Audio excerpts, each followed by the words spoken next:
Okay.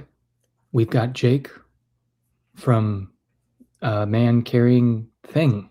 Uh, Today's a great day. How you doing? Good. I'm happy to be here. How are you doing, Thomas?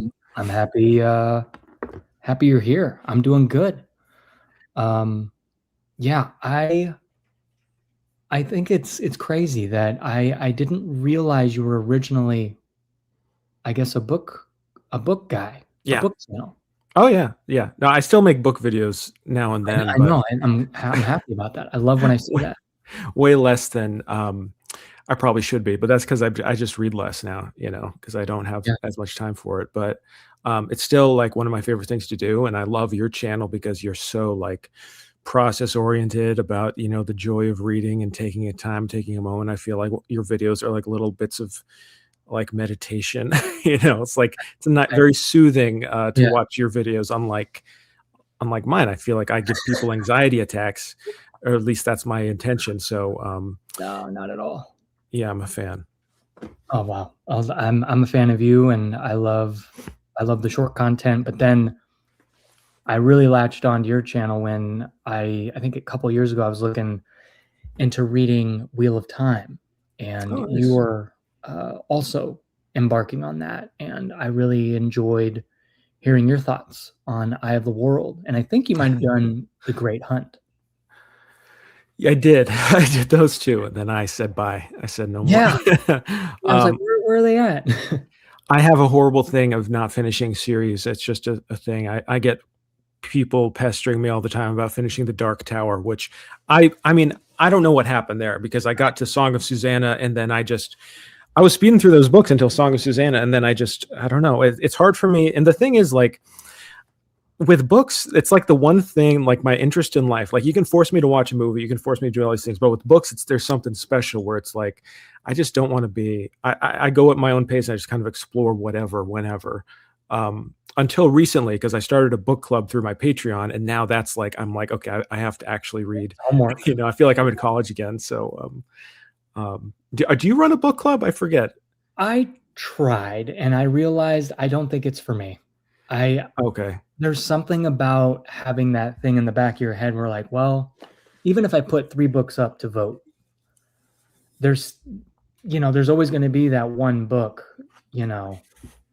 They Like don't really want to why read. flip a coin when you know the answer of the book that you wanted to read? Like why leave it up to vote?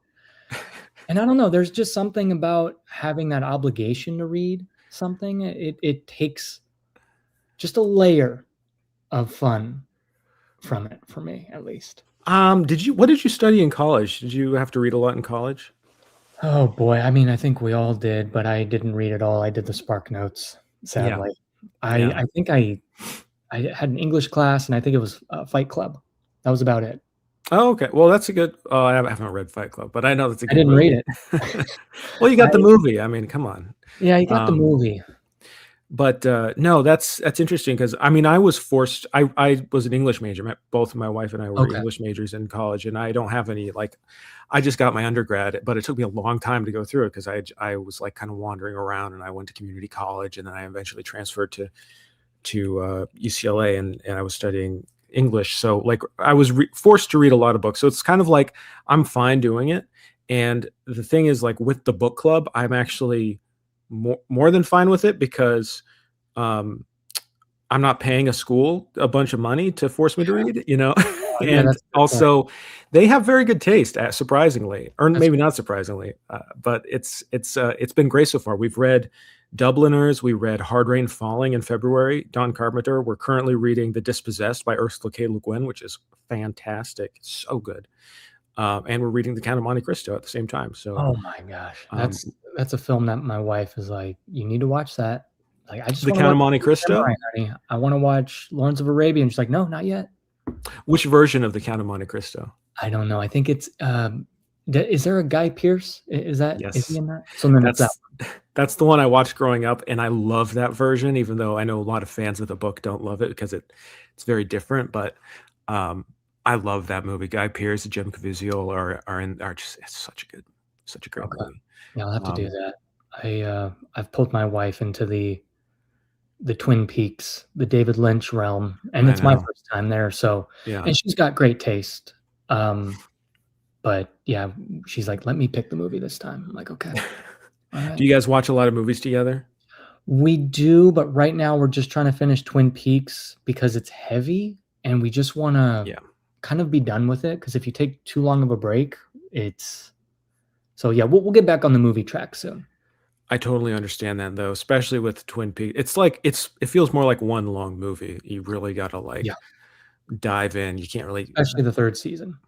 especially the 3rd season. Yeah, yeah, Yeah. but it's wonderful. Do you like a lot of David Lynch movies? Do you have a favorite? The thing is I've only seen one, and that's Fire Walk with Me because that pertained to, Twin Peaks, and right now that's probably my favorite aside from season 3, Yeah. that's my favorite. I love the pace of that, how heavy it is. Wow. It's definitely a one watch.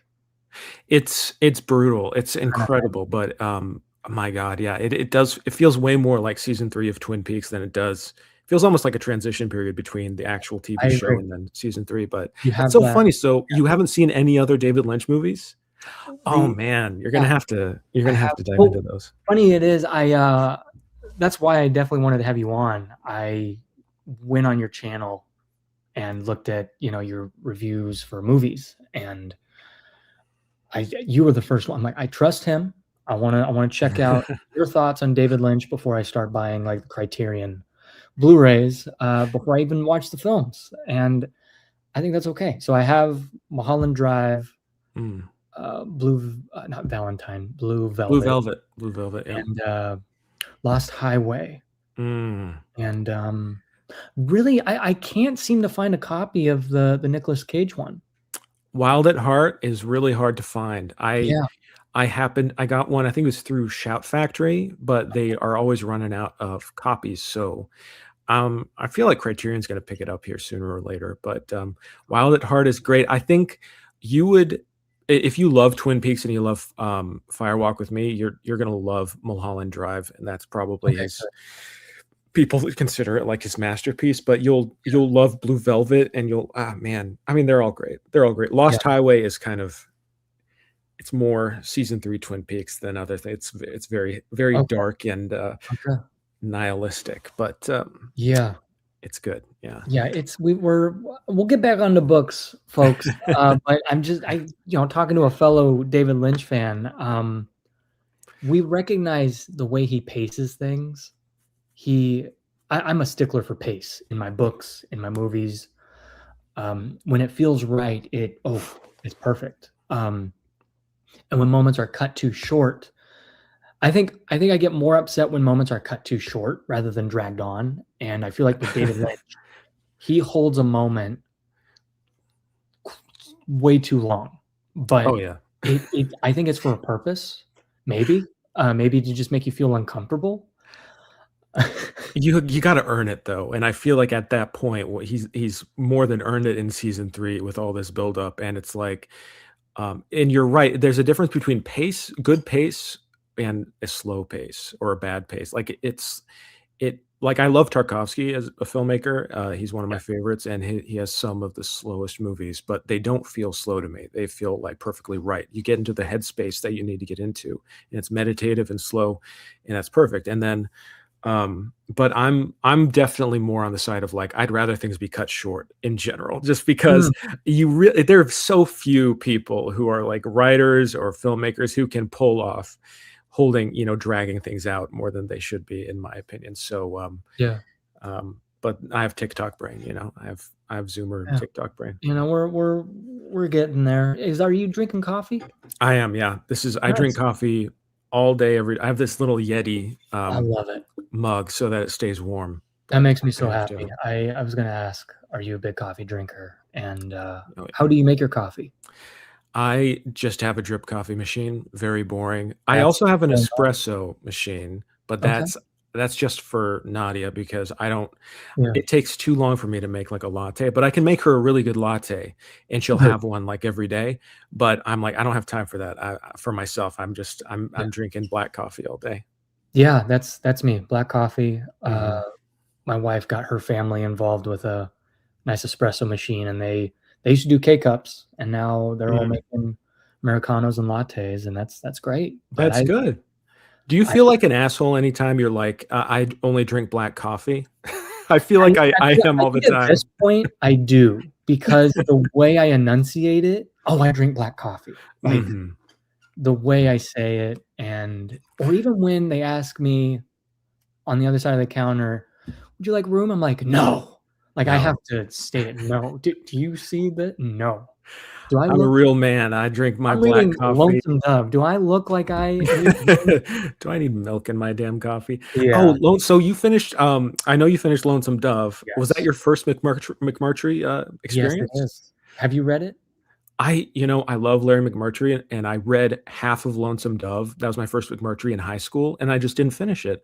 But several years later, I picked up other McMurtry books I've read. I love Moving On. I love The Last Picture Show. I love All My Friends Are Gonna Be Strangers, and what's the other one? I've read quite a few, but yeah, he's a Okay. great writer. Yeah, Yeah, this was my first one, and everyone's like, "You gotta read Lonesome Dove." So I put it on my 10 books to read before, I pass, and, yeah, it's it's my favorite one of all time, wow. my favorite book. It's Ever. I think well, I mean, maybe I haven't read as much as you, but also I have read for now 6 years, albeit 2 of those years were just Wheel of Time, but, That's uh amazing. I think I'm able to, I can proudly say, yeah, compare and contrast, be like, this is the one. Do you feel like after I didn't realize you read all Wheel of Time and that was your focus. Do Oh, you yeah. feel like after getting out of that, like a breath of fresh air and Oh, like you're breathing different types of writing and it's like oh my gosh.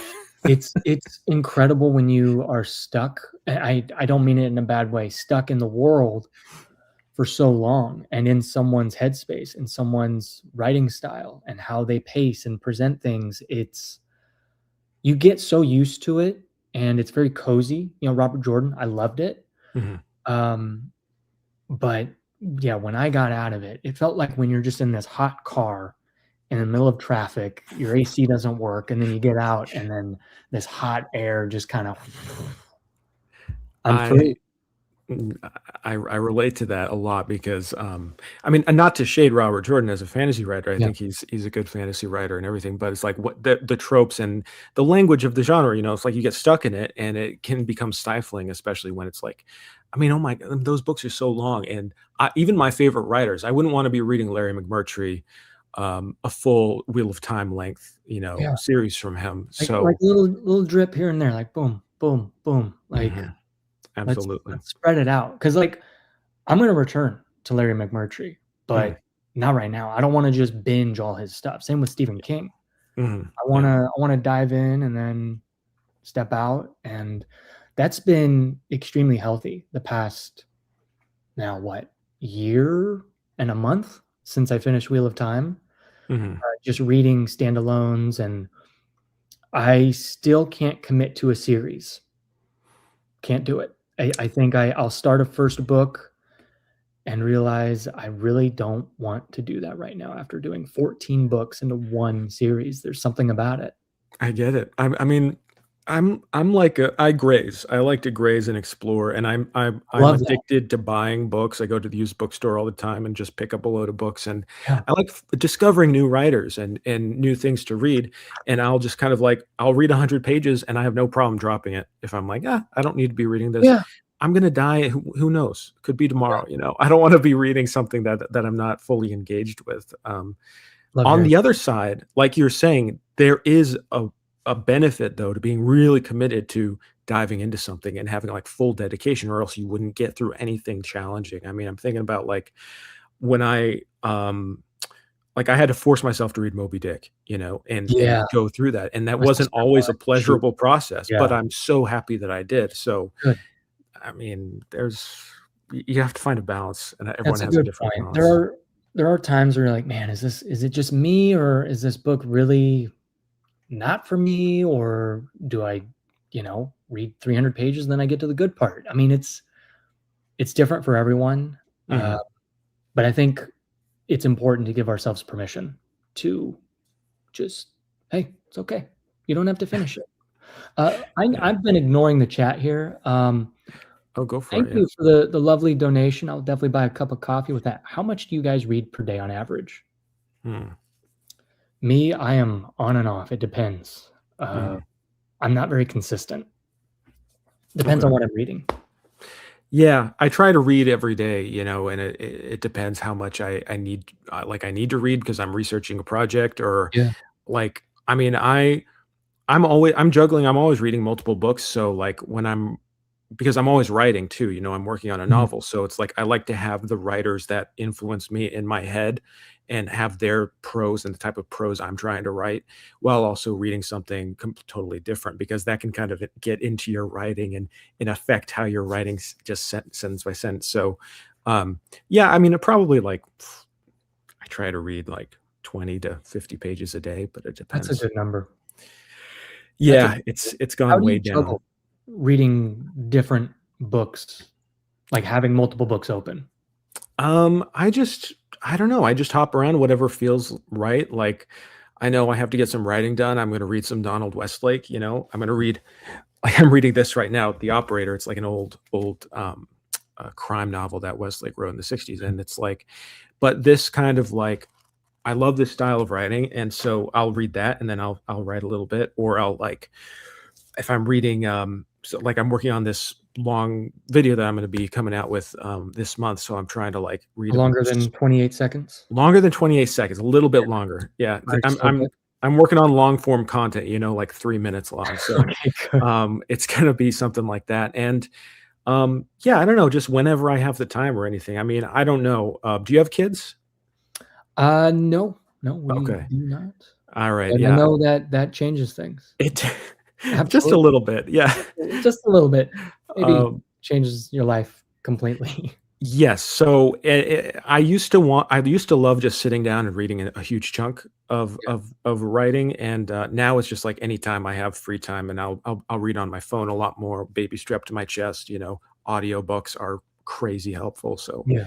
that sort of Especially thing. for, like practical, like nonfiction or, like, self-help kinda stuff, audiobooks, because 'cause you're just kinda getting taught things. Whereas for me, Absolutely. I'm more of like a when it comes to fiction, I'm very just physical. Um, Right. I mean, I would prefer reading on the page, but yeah, there are certain books where I go, okay, I don't like The Count of Monte Cristo. That's a book I'm listening to, partly reading it, partly yeah, audiobook, and it's like that's such a big book that's full story. It's not necessarily about the beauty of the prose. I mean, it's okay, not poorly written, but it's like it's yeah. about the sweep and the story and the characters. So that's something I can listen to on audiobook. I feel like that would also be Wheel of Time. Wheel of Time, sure. Brandon There are certain Sanderson. books that I would be like, "Guys, you gotta read it physically because there's the way it's written, and I feel like how, you can follow the words along in your head and, like, recognize the rhythm, the cadence, and, appreciate the writing that way.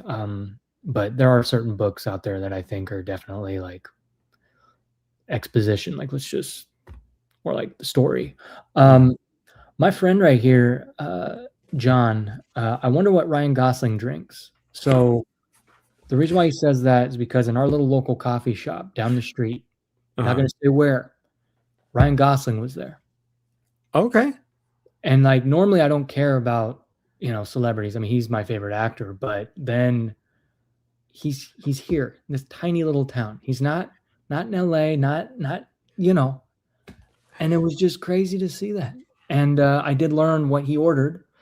We asked our friend, the barista on the other side, a couple weeks later, and he said, oat milk latte. Nice. That's what I So, do too. That's great. yeah, yeah, Um, well, that's cool. Ryan Gosling seems like a nice guy. I don't know. I haven't seen any celebrities in my town in Washington. Um, I am so behind on the chat, but that's yeah, okay. yeah. You go ahead. Start diving through. I Okay, don't want man to start. carrying a cup of coffee and Lonesome Dove. I like Mhm. that. Hello, Tom. Rick from India. Missed the previous 2 live streams. It's 1:30 AM. What? But go to bed. Thank you. Twin Peaks is a masterpiece. Thomas, you will love Blue Velvet. Uh, how many hours do you read usually per day? Oh yeah, you lovely. You put your you re-asked that right here. And oh, another one. Most challenging book you have or want to read. Oh, I have a few. I'm reading, or I started reading Gravity's Rainbow. Stupidly, the most stupid decision I could have made.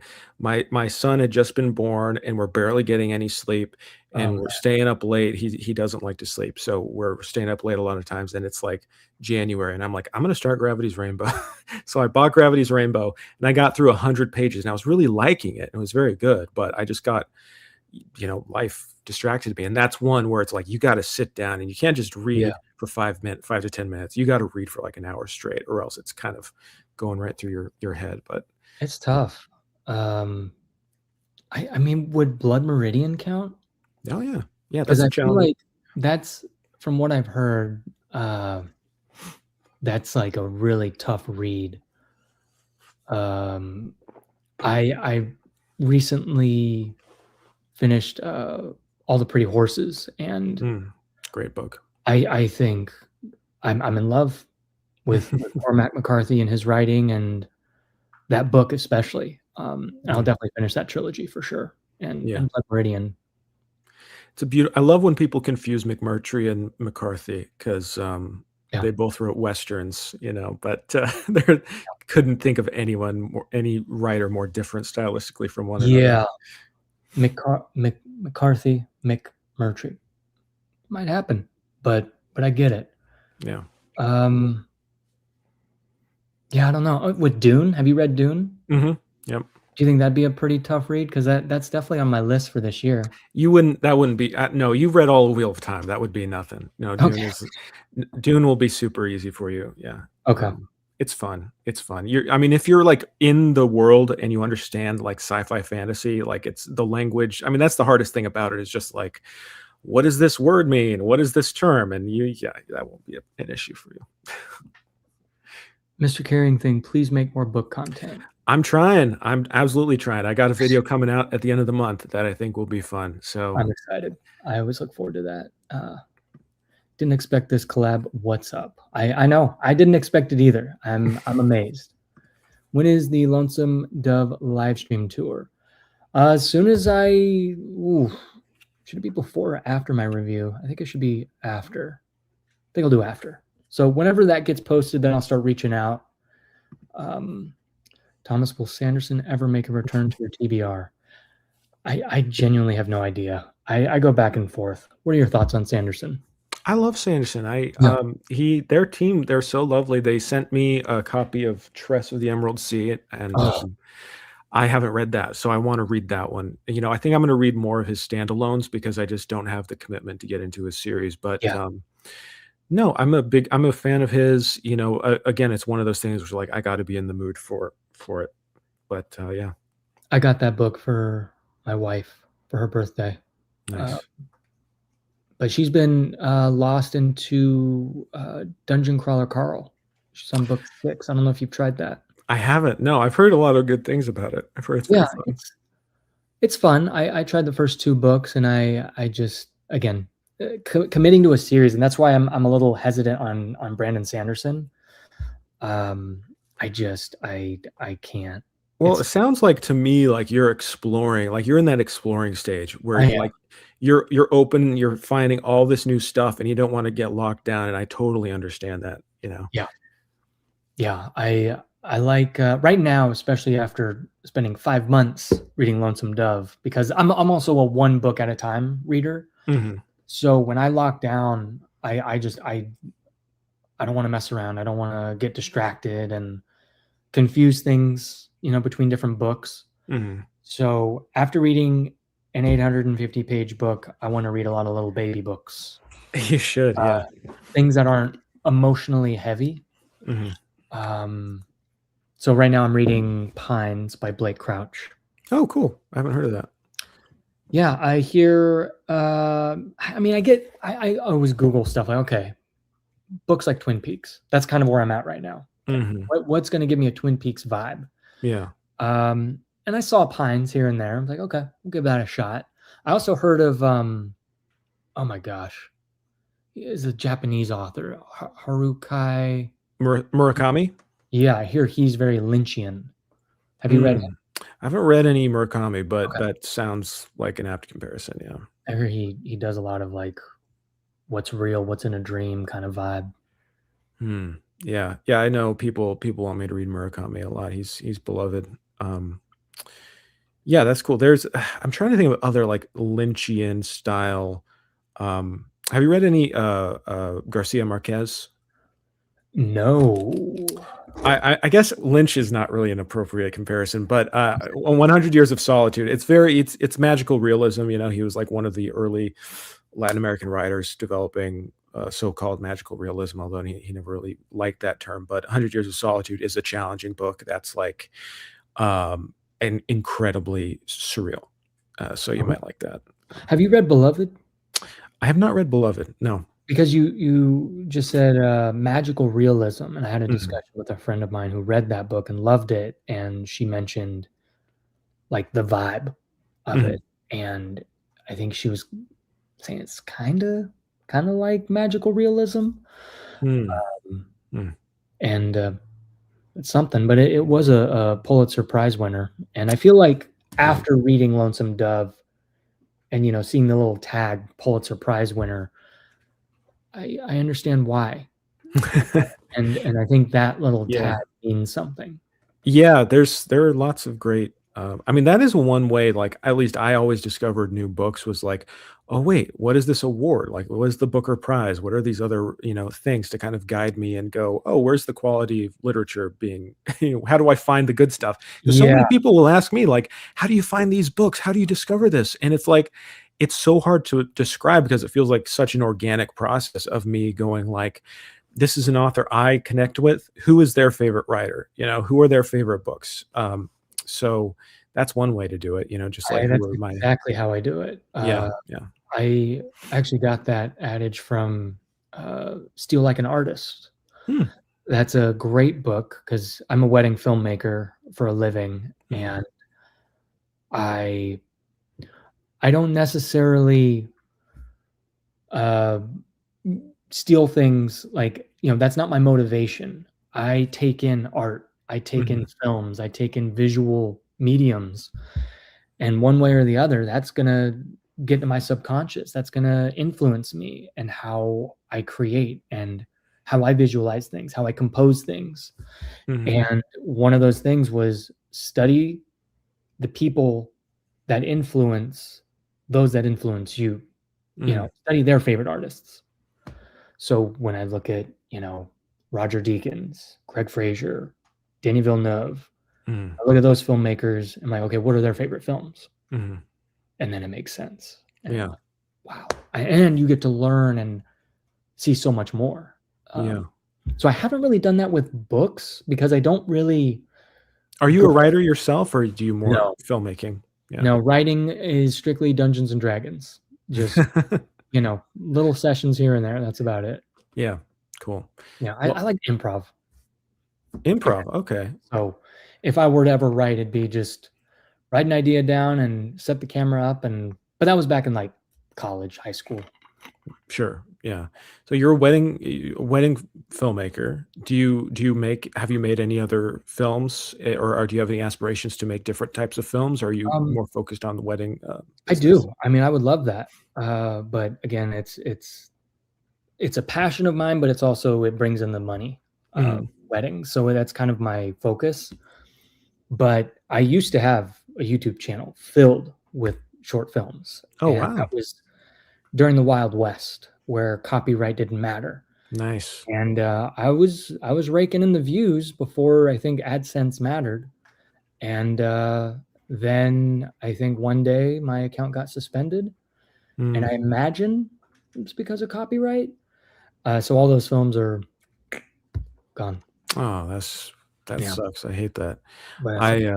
I remember those days when it felt like, and that's something that's changed a lot about YouTube in general, is that Yeah, it is now like it's my income, it's my job now, so it's yeah. like a different expectation, and the whole industry treats YouTube. I just saw some statistic about YouTube makes more money at like $40 billion a year or something, more money than like Warner Brothers, Disney, NBC. Like it's the biggest Yeah. streaming service. It's the biggest platform. It's insane how much money they make. So I'm trying to tell YouTube, pay me more money. Yeah. But that's also just a different vibe now, where people are like, hey, this is a viable way to like make a living or something, instead of when it started. And when I started doing it when I was a kid, like, hey, I just want to make something fun and silly and get people to watch it. So And what got you into that shift, where you were an original, like, this was for books, correct? in I don't 2020, yeah, I started and I just started doing book reviews. I started doing Brandon Sanderson book reviews.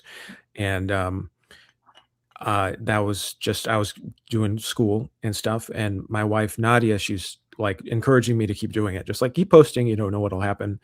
Yeah. And I kept doing it, and even and she knew like I always wanted to do that, and I would have loved to have this type of job, which I do, but I was too scared to really pursue it, or felt unreal or unreasonable to do that. And she really gave me the push, like, hey, just keep trying to do this, just keep doing this. So that's when I kind of evolved. But I discovered I didn't really love doing book reviews every week, because I was studying English and I had all this other stuff. Like, I don't love to, like you're talking about, force myself to read books in order to make content. I didn't want to turn my reading pleasure into content every week. So what I started doing was like doing skits, different types of subjects. And that, not only was that more successful in the algorithm or whatever, more people wanted to watch that, but it was what I genuinely wanted to do. And I think it worked because it was what I actually liked doing. So, yeah, that's just kind of the weird journey I've been on. Not to say I hate reviewing or talking about books. I really love doing it, but Yeah. now I can do it when I feel like it. So I love that. And then when you do it, it's meaningful. And hopefully, hopefully somewhat. I get it. I get it. I've been neglecting the chat. Please, y'all, don't take this personally. Take it out on Thomas. Yell at him. He's Oh ignoring boy. you. What standalone books world would you both wish to live in? Standalone book. That's a good question, because that's usually everything is pertained to a series. Live in? I don't know. I feel like most of my favorite books are depressing as hell. Yeah, that's the issue, and mine are all in America, or like American history or something, that's like in real. Oh boy. I'm gonna say Dubliners, just because it's the first thing that comes to mind, and also I wouldn't mind living in turn of the century Dublin. I think that'd be pretty Oh, interesting. Even though that book is depressing as hell. yeah. First thing, Last Unicorn, just because Nice. I think it's a fantasy, it's standalone, and I love that book. Have you read it? I have not, no, but it's It's very Peter Beagle, Peter right? S. Beagle, and yeah, I don't think it gets enough credit, enough attention either, because when you think fantasy, everything's a 15-book series. So it's nice a Right. book Right. in that genre can stand on its own 2 feet. Mm. Yeah. Ooh, okay. Question for man carrying thing: what kind of books are you usually into? So this kind of was answered, but you can get right on there again. How dare you answer a question we've talked about? No, yeah, I like crime fiction probably more than anything right now. It's my favorite. Yeah, I've been, that's definitely where I want to go. I want to read, oh gosh, what is it? In Cold Blood? That's the Truman Oh, Capote. that one. I want to read Girl with the Dragon Tattoo. Mhm. Any other recommendations? Believe me, I have recommendations for you, okay? This is my hyperfixation. All right, I'm thinking like, what? Okay, let me just tell you what I want. Okay, yeah, what are you looking for? I want like Twin Peaks. Dude. Like, I want something just like there's an FBI agent, but it's not like your typical FBI agent investigation, or like detective, something like that. Sure. Do you like comedy in your books? I'll take anything. Okay. You might enjoy the Matthew Scudder series. This is Lawrence Block, classic crime series set in New York City, a 70s, 80s grime type of feel, very dark. What's it Uh, titled?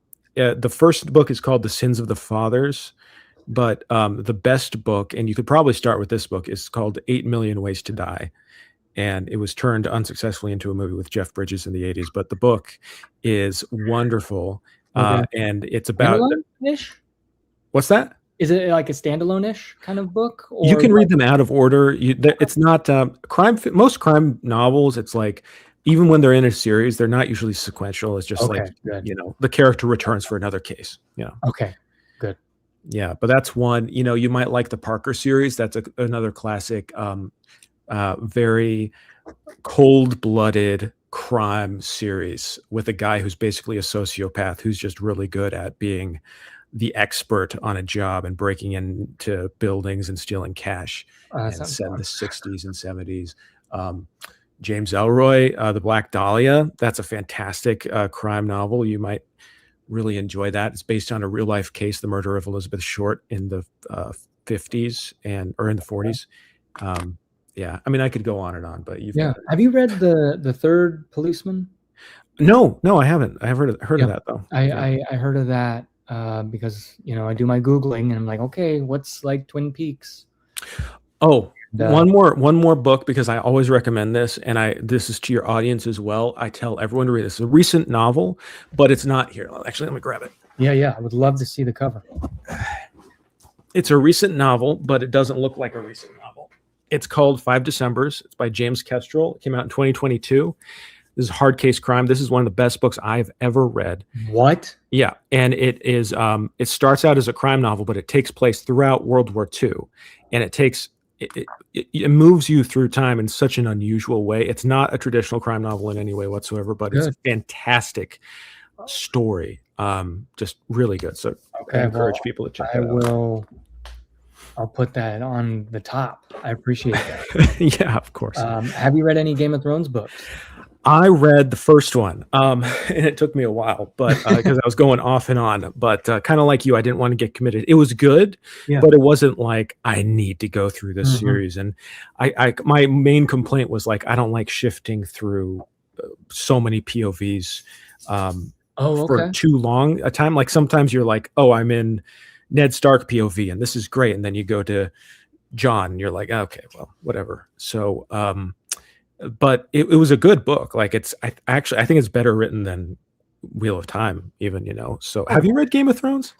I haven't, but I imagine the crazy thing is I'm a huge fan of Wheel of Time, but I feel like there's a lot better things out there written than Wheel of Time. Sure. Those are not. I think it's more the scope. Yeah. How things are presented. And just through the mindset of like, this is, I guess, modern fantasy. It's that shift into modern fantasy, but it's also still classic. Right. Yeah. Wheel of Time is so. I haven't read any of George R. R. Martin, but I hear, regardless if it's finished or not, I hear it's still a great series to read. Well, it's like prose. I think the prose is nice. I like the characters. The story is interesting in the first book. Cons. The books get longer and longer, and it's not finished. So it's like, do I like? It's probably never going to be finished. So I don't know. Yeah, it's tough into at this point. Yeah. This is a really good question. Would you rather never read again or never watch a movie again? That sucks. Oh my gosh. Honestly, I mean, I guess at this point, never watch a movie again, because there's so much more literature I want to get to in my life, and I've watched so many movies, and I can't imagine at this point I'm going to see a movie that's going to change my life in a way I can't imagine reading a book that will. I'm right there with you. I mean, with literature, you have human history to deal with. Film, it's like you've got 120 years. So yeah, I don't know. I'm right there with you. I think it's tough because I love film and I study it. I practice it. I do it for work, but there's something more impactful. I mean, 2.5, 3 hour film. Cool. But taking time to read a book, and then when you close that last page, and more often than not, that book's going to stick with you more than a film. And Mhm. we'll go to our local coffee shop and talk with the folks there, and they're all big movie buffs. It's so hard to keep track of all the movies we've watched. Oh, and what's our top 15 list? What's our top 25? And oh, what's that one movie? Books, I can list 5 right now. Granted, I've only probably read 5 books, but these books have stayed with me. They're just in the back of my head. It's a different level of using your brain. It's a different Yeah. immersion, it's like your consciousness is hallucinating a story, it's Mhm. it's a different thing. But yeah, God, I'm so interested by you because feeling most booktubers I talk to are secret writers or they're hidden, they Yeah. secretly have that novel in their desk drawer they're trying to finish writing. But you aren't that way. So you just are like what encouraged you to start talking about books on YouTube? I think a couple of my friends and my wife, Mhm. they're just like, "You talk about books so passionately with us. You should share that with the world." Yeah. And I just tried it. And it took a few videos for me to really find my voice and the temperament or Yeah. like, the attitude you wanna have on camera, because you can be your first 10 seconds, really sets the tone for people. And I've been blessed with, folks who can really relate with me, and, uh, people who like what I have to say, and I think Well, that's really awesome.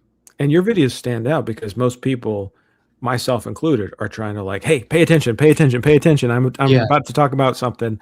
yeah. Your videos start and it's just like, whoa, it's like really nice cinematography. We're settling down, we're drinking some coffee, it's a vibe. And that's very unique, not just in the booktube space, but on all of YouTube. So congrats on finding I that Well, I balance. appreciate that. Mhm. Yeah, it's tough. Sometimes I feel nervous where I'm like, "Gosh, am I too slow?" Because 'Cause I'll get those comments every now and then. We're like, "Why do you talk like this?" Like, "Sorry, I like to talk quietly and slowly sometimes." But, yeah, It's what makes you stand out. I think you gotta, like, stick to your guns and do yeah, what's enjoyable for you and I it appreciate that. yeah. I wanna talk about movies and books, or, video games every now and then, but I'm a little nervous with, I don't know what I don't know how YouTube works. I really don't. I don't study it. I Nobody just does. post. So I'm, like, kinda nervous, like, is that gonna be weird, or how do you present that? So, but just an idea. And you just try it. I mean, like, that's the thing with YouTube is, like, y just try things. That's what I Yeah. tell even people who are, like, been doing it for years. Everyone who has, like people I've talked to other YouTubers with, like, millions of subscribers, and they're just like, "Man, I'm just trying to figure it out. Trying to figure out what I do," and trying new things. Like, you just gotta always I mean, that's how I think about it, You never know what's gonna work and what people are gonna be interested in or what's gonna be more fun for you. You might even discover you like talking about video games more. Who knows? Like, Yeah, yeah. um I mean, since I'm such a slow reader, it'd be nice to have some buffer. some other stuff to talk about. Like, Dude, you're kind of like where I was because I felt like, man, I'm not finishing books fast enough to be able to talk about them every week? and it's funny, I was talking with my friend John about this on our live stream a couple days ago, about having 5 months with Lonesome Dove and just Lonesome Dove. Mhm. There was never once pressure Yeah. on me. I was never scared, like, "Oh my gosh, I really should finish." I finished the book because I wanted to finish it. I'm just like, Mhm. "You know what? Let's buckle down. Oh my gosh, I can't put this down."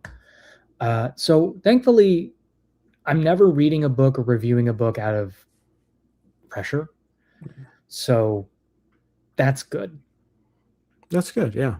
Yeah. Yeah, I Uh, mean, I try to be the same way. I always have some book, even if I'm like, I know I have to finish something for whatever reason relating to my work, but I always have something that I'm just doing for fun. Always, always. Yeah. oh, Thomas, if you ever play any of the Resident Evil games, specifically the new one, I would. Oh yeah, my wife and I started that, but we're gonna finish Twin Peaks. Then our evenings are gonna be spent with Resident Evil Requiem. You game?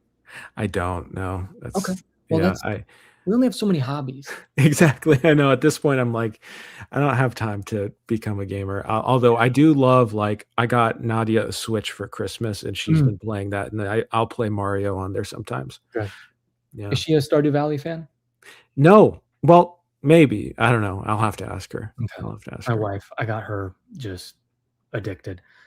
Please never stop the coffee pouring intros. I appreciate that. I one video I didn't have it, and someone's like, and then on my next video I did have it, and they said, "My gosh, thank you for bringing it back," because it was like Mr. Rogers not putting on his cardigan or something, and that was a great compliment. I want to get back into actually doing my pour overs because we have a drip machine Mhm. that's nice that mimics a pour over. So Do you film new coffee content every video, or do you have some B-roll? funny thing is, I do, because I feel like it's dishonest if I were to I leave. love that. And even the same shots I get of books or Yeah. like the way light comes through my blinds, Yeah. all of it's new, but it may I love be that. just a hint different. I love that. I love that because people can feel that even if they don't realize it. Like, Yeah. it feels like the time you put actual time into, like, framing your shots and to make it nice every time. Speaking of framing, I do have a short film idea that sparked in my mind last week, and I'm definitely going to shoot it, and I want it out soon. It'll be quick, but it's going to be a visual feast, and I'm excited. I don't want to Good. spoil anything, but I'm just excited because, That's awesome. Can you share what, like, genre it is, or well, what? it's basically it's going to be related to books, but it's not talking. It's just Uh, going to be visual, and I kind of want to just like capture that feeling of what it's like to finish a book that changes your life, hmm. and just kind of be a little melodramatic, of course, but exercise my visual creativity. So, Nice. That's very whoa, exciting. a minute meme channel meets the slow methodical thought-provoking Thomas. Who invited this meme? Oh wow, that's, Get these jokers out of here. What yeah, the get these hell? guys out of here. They're Blink past guests. blink twice if you're in trouble or something. I will say sincerely though, to ramble, they're Yeah. wonderful. I just discovered that they have a movie podcast too. That's very good. Wait, what? They have yeah, they do movies now. They have a movie channel. I'm subscribing right now. Yeah. I What forget is what it? it's called. It's like two to movies or something. I don't know, but it's great, and Guys, tell they're us just in the doing their chat, same thing but talking about movies. please. I want that. And I love your second channel where you guys talk about movies. Thank you very much. I Thank just you. can't watch them because I haven't watched a lot of movies lately. So, uh, We do spoilers in the second half of the okay, video, so you should be safe. But okay. yeah, no, that's a fun. That's like that started out as like a passion project for us for many years, and then it just started like getting a little more traction, and it's been very, very rewarding. Shout out to Man Carrying Thing for convincing me to read Dune. That was what made me get back into reading. I Wow, convinced you to read Dune. I'm honored with that. Yeah, that's awesome.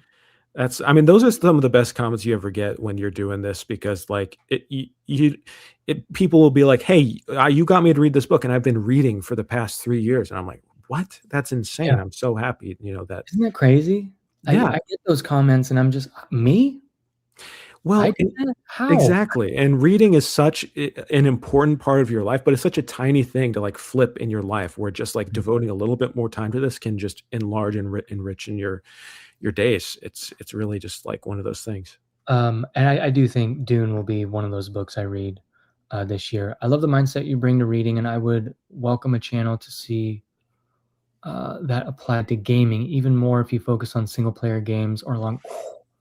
Love that. Yeah, I might. I want to dive in. We wanted to do an Alan Wake 2 review, Stardew Valley review, but one of these days I'll think about it. The I was going to ask you, what was the book that really got you to realize, oh, this is cool. Like I like reading.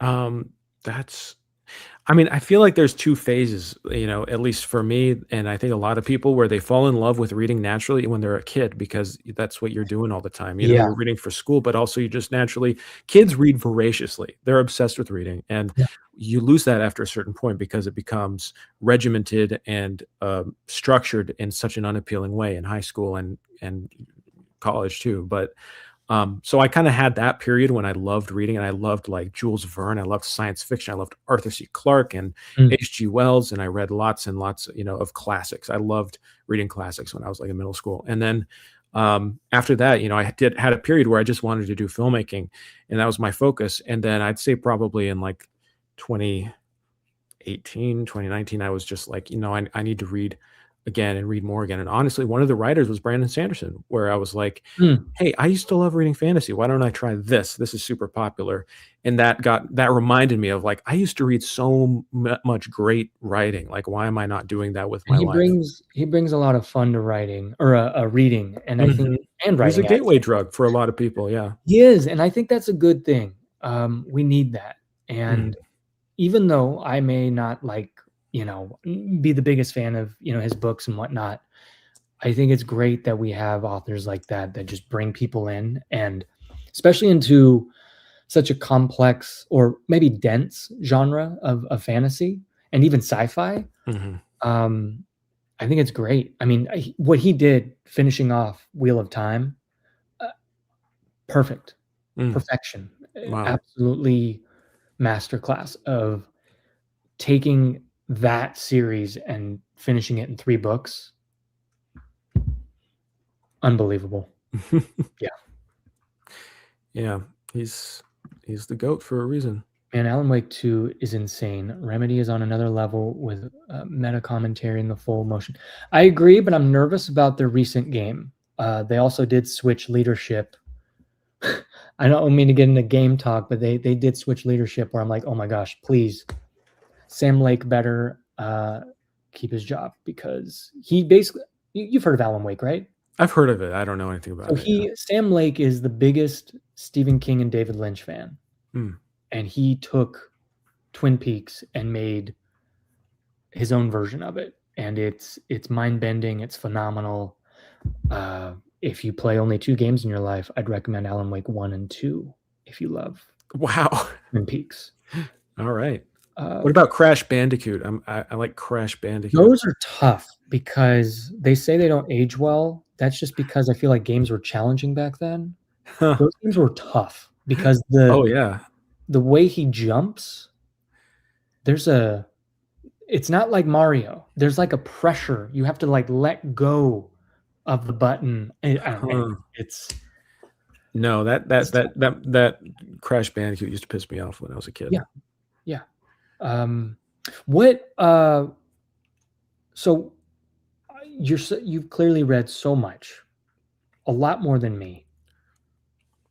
What is your favorite book of all time? I haven't read that. I mean, I'm really not that well read. I have my certain interests, but, Yeah, my favorite book ever? yeah. The one that sticks with you, that you just keep thinking about, that you feel like, yeah, that's my favorite book. I know Um, it's very broad of a question, but it's yeah, it's we all always have tough. I mean, I have a few, but I guess, like, one that always when I hear this, that always sticks out to me is East of Eden by John Steinbeck. I wanna read that. Um, but I haven't read it in a while, and but that just I was so impactful on me when I read it. And I love Steinbeck in general, and it's really a great multi-generational melodrama. It's very good. Has it, been, oh my gosh, what's the word where it turns I'm out of sleep right now. You're good. Has it been adapted to the screen? Yes, it was adapted into a movie with James Dean in the 50s. Elia Kazan directed it. It's not faithful to the book very much, and it just captures like the first half of the book. It's kind of like the Mhm. Wuthering Heights situation where they did the first half, but it was turned into a mini series at some point, and they're now doing another series. I think Florence Pugh is going to be in it for Netflix, and that's coming out soon. So They're doing a series of it now? yeah, on Netflix, it's coming out I think this year. But Heck, it's I I mean was gonna ask. hey, if they did a modern rendition, like who would you want to star in it? I have no idea, but I Florence Pugh, yeah, why not? I mean, it's like it's become like a TikTok favorite now. It's funny because certain books that are just for out of nowhere have become sensations, like Blood Yeah, Meridian. yeah. That used to be an obscure, challenging novel. That's now such a big deal. And I think like East of Eden's one of them. The Count of Monte Cristo is blowing up. You see it everywhere. Everyone's talking about the Count of Monte Cristo. He has not. He stopped after The Great Hunt. I did, yeah. No, I didn't have the guts for it. I didn't have the balls. But I did enjoy what I did read. It That's was good. just like, yeah, and I would never say like I'm done reading it. It's just like I have, there's other interests that I had Yeah. to follow. Yeah. It's tough to get into a series, I think. When you know it's got 14 books, you really have to batten down the hatches and go all in. Um, Mm, I don't know what it is. I find it really hard to even finish a trilogy. I just mm. love standalone books Yeah, that I can grab, and I have everything that I need between two covers. exactly. And it's gonna end, Yeah. and it's gonna end Yeah. well. Yeah. Yeah. Or not, depending Yeah. on, all that. But with movies, do you have a handful of movies that are your I know movies can change a Let me lot, check. and we have access to more movies, and it's easier to watch more movies than read books, but I'm yeah, I'm looking at my letterbox to remind oh, yeah, myself. okay. Yeah, so I'd say um I love Robert Altman. I love the movie Nashville. That's one of my favorite movies. Have you seen Nashville? No. I Um, I need it's to it's it's fantastic. It's like 2.5 hours, 1975 or something. Very good. I love John Ford movies. I love Stagecoach. I love The Searchers. I love the movie Playtime, Jacques Tati. That's a French film from the 60s. Um, Did Donkey do a video on that? did he? Wait, did Donkey do a video on Playtime? That's Oh, crazy. I don't know, maybe, No, he may have actually. He may have actually talked oh, I about think he Playtime. did. Yeah, he did. And it's That's funny, so he funny. the videos he makes, man, that's awesome. I definitely wanna watch some That's more. an example of just like doing whatever, you Yeah. know. He made a video on Better Call Saul, and it was 2 seconds long. He says, "This show is good," and that's it. Yeah, I love Donkey. He's hilarious. Um, I love No Country for Old Men. That's a Yeah. McCarthy adaptation. I love Touch of Evil and The Night of the Hunter. It's one of my favorites as well. Really good. Hunter. Okay, wow. I love that you've provided so many non, I guess, quote unquote mainstream recommendations. They're just old movies. Yeah. They are mainstream. They're just old, So like, um, yeah, they're just older. I like watching older movies in general. But do you have Yeah. any favorites? Any favorite movies? Oh goodness. Well, let's see. Unforgiven. Mm, yep, love Uh, Unforgiven. Wife and I recently watched Rear Window, and that's got to be up there. Rear Window is wonderful. I love I Rear watched Window. Casablanca in film school, but didn't care because back in the day, I only wanted to watch action movies and whatnot. Mhm, But my sister-in-law had her birthday, and on her projector, she had Casablanca playing with no noise. mhm, And I sat there the entire party watching the film without noise, and I was just like, "How did they light this? Look at the right. blocking. Look at" I got to appreciate the film on a whole nother level, and now I wanna watch it with audio, so It's amazing, and Casablanca is a masterpiece, but even you look at some shitty or random, movie from the 40s or 50s and you go, "My god, every frame is so gorgeous and meticulous," and the way the light is, painted on people's faces, it's crazy. that was Dune a Part different 2 thing. for me. Mm, When I just thought of frame by frame, I've just never like, in a modern, film landscape, I was in awe. My mhm, my jaw was on the ground. I'm a yeah, big Denis fan, mhm. and, I think I like pretty much all of his stuff, but it's tough to nail down your favorites of all time because I feel like it changes. Well, of course, and like when who you are as a person, it really tells you more about who you are. I look at like Yeah. in the past what my favorite movie was in high school or whatever, and I go, yeah, I've really things have changed. I was like a Denzel Washington fiend Oh yeah, in high school. I was just like, "This guy's the best," and then I look he back at is him the like, best. you know, he gets kind of just put into the same roles, and I feel like his acting is not that monumental as I No, thought it. no, no, no. No. You were right back then. You're right back then. He's the No, best. no, when I think of Two Guns and, Out of Time, I'm sorry. I He's great. He's No, great. he's great. I think, Although his latest film, his latest Spike Lee movie was pretty dreadful. oh, I didn't even I haven't Highest to lowest. I It haven't was not even very seen good. it. I saw, I've definitely appreciated, Daniel Day-Lewis. Phantom Mhm. Thread has to be top 10 for me. Love Phantom Thread. Yeah, he's great in that.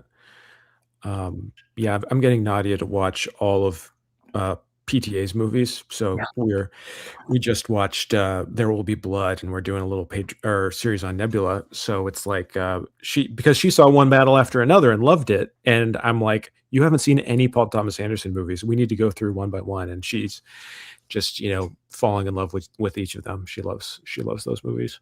That's awesome. It's fun when you find, like a favorite actor, and then you just wanna watch all the films that that actor's in, or a favorite director, and you just wanna watch all those directors' films. Mhm. I did that with David Fincher, did that with, like, Ryan Gosling. Mm.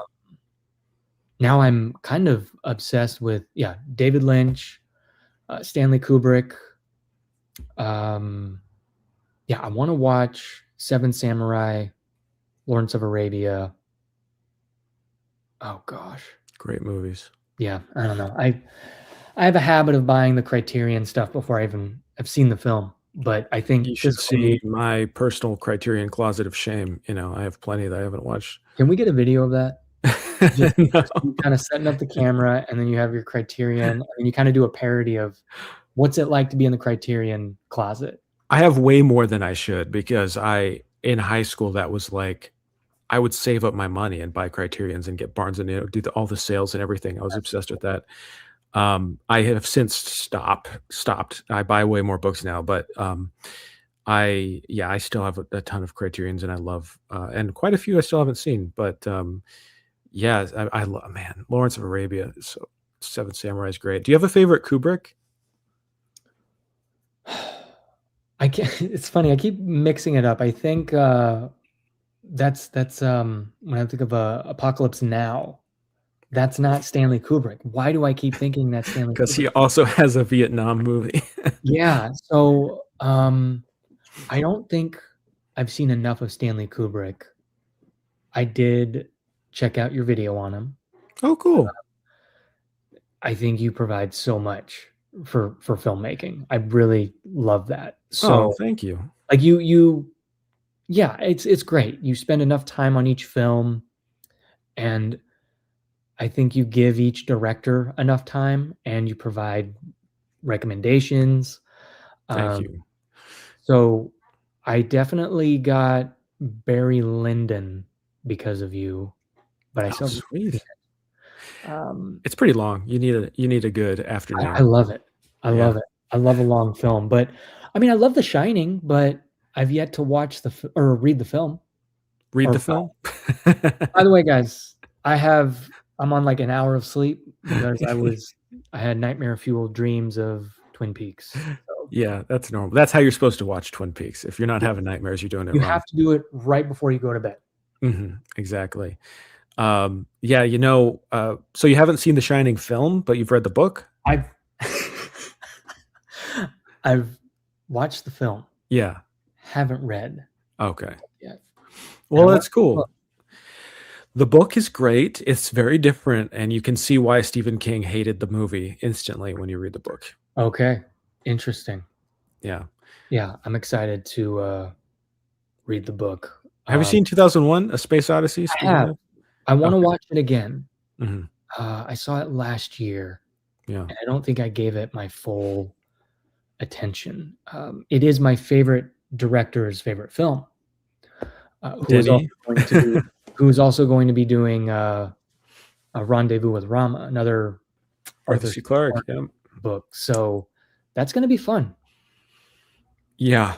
2001 is an experience that I feel like 2001 got me to fall in love with books actually, and I became a voracious reader because of that. Because when I saw that, I was probably in like sixth grade or something. I was pretty young, and I watched it, and it just I read it. I read the book first, and then I watched the movie, and I was like, "The book is so much better. Fuck the movie." And sorry, I don't know if I'm allowed to swear or not, but I loved the book, but then the movie just stuck with me in that vibes way, where it's like I'm sure you had this experience where you didn't really like, yeah, it was fine, but then images keep recurring in your brain, and you just can't get it out of your head. And that's what Kubrick was so good at. Even some of his movies that aren't my favorite, it's like there are images and sequences that are haunting and poetic, and you can't get them out of your brain. You don't know why. Eyes Wide Shut. Eyes Wide Shut. Yeah. That film, it's like not your typical film at all, yet it sticks with you. I don't know what it is, but it's mesmerizing. Yeah.